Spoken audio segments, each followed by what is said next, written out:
తిరుపతి నగరంలో కూరగాయల ధరలు ఆకాశాన్ని అంటుతున్నాయి. వేసవి సీజన్లో కూరగాయల పంటలు పూర్తిగా ఎండిపోవడంతో పాటు దిగుబడి చాలా వరకు తగ్గింది. దీంతో కూరగాయలు మార్కెట్కు తక్కువగా వస్తున్నాయి. డిమాండ్ ఎక్కువ, సప్లై తక్కువగా ఉండటంతో ధరలు ఆకాశాన్ని అంటుతున్నాయి.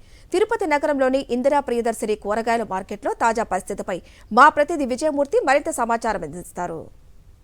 టెంపుల్ సిటీ తిరుపతి నగరంలో నిత్యావసర సరుకులతో పాటు కూరగాయల ధరలు కూడా ఆకాశాన్ని అంటుతున్నాయి. ప్రస్తుతం మనం తిరుపతి నగరంలో ఉన్నటువంటి ఇందిరా ప్రియదర్శిని కూరగాయల మార్కెట్ వద్ద ఉన్నాం. ప్రస్తుతం మనం చూడొచ్చు కూరగాయల ధరలు ఆకాశాన్ని అంటుతుండడంతో ప్రజలు కొనుగోలు చేయలేక వెలవెల్లాడుతున్నటువంటి పరిస్థితి కనిపిస్తోంది. ఓవైపు వేసవి తాపంతో నిన్న మొన్నటి వరకు ఉక్కిరిబిక్కిరైనటువంటి తిరుపతి ప్రజలు ప్రస్తుతం నిత్యావసర సరుకులతో పాటు ఇటు కూరగాయలు కూడా కొనుగోలు చేయలేనటువంటి పరిస్థితి ఇక్కడ నెలకొని ఉంది. ప్రధానంగా యొక్క పంట దిగుబడి తక్కువగా ఉండటం, వర్షాల ప్రభావం ఎక్కువగా ఉండడంతో కూరగాయలు అందుబాటులోకి రావడం లేదు. దీనివల్ల కూరగాయల దిగుబడి అనేది చాలా తక్కువగా ఉంది. ప్రస్తుతం ఇందిరా ప్రియదర్శిని మార్కెట్లో కొనుగోలు చేయడానికి వచ్చినటువంటి కొంతమంది కొనుగోలుదారులు వినియోగదారులు మనకు అందుబాటులో ఉన్నారు. కూరగాయల రేట్లు ఎలా ఉన్నాయని వారిని అడిగి తెలుసుకునే ప్రయత్నం చేద్దాం. అమ్మ చెప్పండి, ఓవరాల్ గా చూస్తాను కూరగాయలు రేట్లు ఎలా ఉన్నాయి, మీకు ఎలా అనిపిస్తోంది?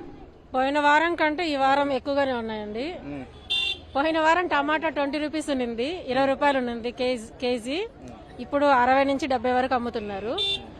అంటే వర్షాలు ప్రభావం కావచ్చు, వాతావరణం అనుకూలంగా లేకపోవడం వలన కావచ్చు, కూరగాయలు అయితే రేట్లు అధికంగానే ఉన్నాయి. నార్మల్గా అయితే ఉల్లిపాయలు కూడా 20 రూపీస్ 30 రూపీస్ ఉన్నాయి మొన్న వారం. ఈ వారంకి 40-50 రూపీస్ పెరిగిపోయింది. కాయగూర ధరలు ఆకాశాన్ని అంటున్నాయి, ఎలా అనిపిస్తుంది మీ భారం? భారం అంటే రైతులకేమి ఎండాకాలం ఉండదు కాబట్టి పంట కూడా ఎక్కువ దిగుబడి రాదు. అంటే వర్షాలు ఇప్పుడు ఎక్కువైనాయి కాబట్టి పంటలు మళ్ళీ డౌన్ అయిపోతాయి. దీనివల్ల రైతు ఏ విధంగా ఎత్తుకున్నా రైతులే దెబ్బతింటున్నారు. కొంతమంది వ్యాపారస్తులు ఉన్నారు, రేట్లు పెరగడానికి కారణం ఏమేమి ఉంటుందన్న చెప్పండి, ఓవరాల్ గా చూస్తాం. వాతావరణ పరిస్థితులే, ఎక్కువ తీవ్రమైన ఎండలు, మొన్న వచ్చిన వర్షాలు, రెండింటి వల్ల రేట్లు ఎక్కువ ఉన్నాయి. మన చుట్టుపక్కల ఎక్కడ పంటలు లేవు పుష్కలంగా, కర్ణాటక నుంచి అంతా దిగుబడి, అందువల్ల రేట్లు ఎక్కువ ఉన్నాయి. ఇక్కడ పండించేసరికి అంతా బయటికి ఎక్స్పోర్ట్ అయిపోవడం వల్ల ఒకటి వర్షాలు, రెండు ఈ ఎండలు కూడా పూర్తిగా ఎండల దెబ్బ చాలా పడింది. పంటలు అంతా కూరగాయల మీద ఎఫెక్ట్ వర్షాల కన్నా ఎండల తీవ్రత ఎక్కువ అన్నిటికన్నా మించి. ప్లస్ వచ్చి సరుకు తక్కువ, ఎక్స్పోర్టింగ్ ఎక్కువ. దానివల్ల రేట్లు అనేది పెరగడం, సరుకు అనేది దొరకడం లేదు. రైతులు పండించేటువంటి పంటలన్నీ కూడా ఎగుమతులు ఎక్కువగా వెళ్తుండడం వల్ల ఈ యొక్క మార్కెట్లో, స్థానిక మార్కెట్లోకి తక్కువ స్థాయిలో కూరగాయలు రావడం వల్ల ఈ యొక్క రేట్లు పెరగడానికి ప్రధాన కారణంగా చెప్తున్నారు.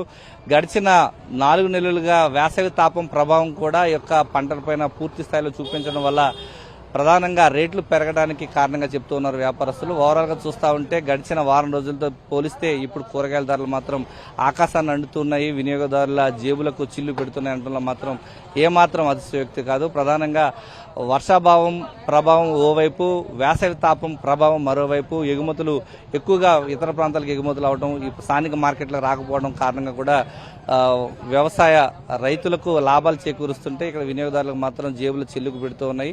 స్థానికంగా వినియోగదారులు మాత్రం తీవ్ర ఇబ్బందులు పడుతున్న పరిస్థితులు కనిపిస్తోంది. కెమెరామెన్ ఎల్ఐతో విజయమూర్తి, సాక్షి టీవీ, తిరుపతి ఇందిరా ప్రియదర్శిని మార్కెట్ నుంచి.